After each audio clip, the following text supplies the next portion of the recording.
ఎవరండి మీరు? రమేష్ వాళ్ళ ఇల్లు ఇదేనండి? అవునండి. మీరెవరు? నేను రమేష్ వాళ్ళ ఫ్రెండ్ అండి. ఓహో! రమేష్కి హెల్త్ బాలేదని వేరే ఫ్రెండ్ చెప్తే వాణ్ణి పలకరిద్దామని వచ్చానండి. ఓ అలాగా, లోపల రండి. ఆ,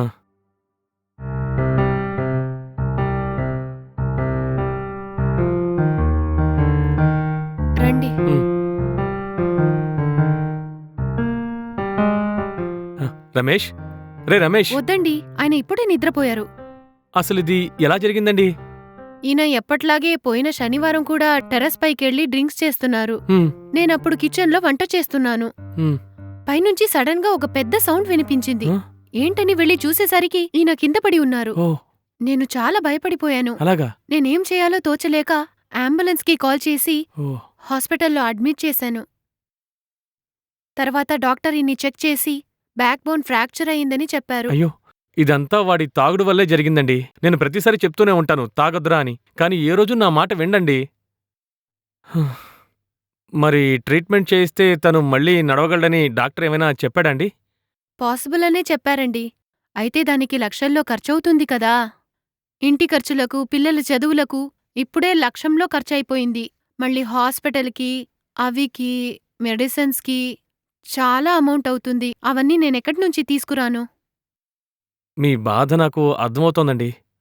సరేనండి, వచ్చేటప్పుడు తన కోసం కొన్ని ఫ్రూట్సు, బిస్కెట్సు తీసుకొచ్చాను. తీసుకోండి. కూర్చోండి, టీ తీసుకొస్తాను.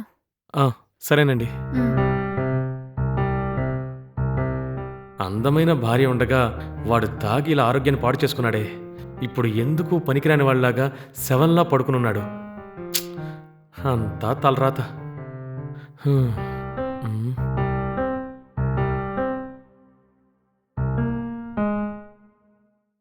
ఏమండి? రండి. ఏంటండి, టీ పెట్టేశారా? అవునండి, ఇక 2 మినిట్స్లో అయిపోతుంది. ప్రాబ్లం ఏం లేదండి, స్లోగానే చేయండి.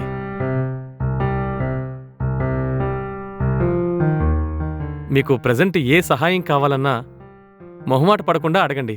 నేను చేయడానికి సిద్ధంగా ఉన్నాను. మ్. చేయి తీయండి. మీ భర్త నడిచే అవకాశాలిప్పుడు లేవు కదా. మీకు ఇటువంటి టైంలో చాలా హెల్ప్ అవసరం. మీరందుకని ఎటువంటి హెల్ప్ కావాలన్నా నన్నడగండి, నేను చేస్తాను. ముందు చేయి తీయండి. ఉమ్. ఏంటండి, ఏమైంది? మీరు నా భర్త ఫ్రెండ్ కాబట్టి ఇప్పటిదాకా మర్యాద ఇచ్చి మాట్లాడాను. ఇలా మిగతా వాళ్ల కష్టాన్ని యూజ్ చేసుకోవచ్చని అనుకోకండి. టీ ఇస్తాను, త్వరగా తాగి వెళ్ళిపోండి.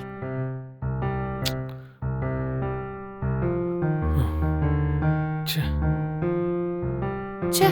ఒక అమ్మాయికి భర్త సరిగా లేకపోతే వెంటనే సహాయం చేస్తానని చెప్పి మిస్యూజ్ చేయడానికి ప్రయత్నిస్తారు. ఇలాంటి మగవాళ్ల వల్ల ఏ మగవాళ్ని చూసినా కూడా భయం వేస్తుంది. ఛ!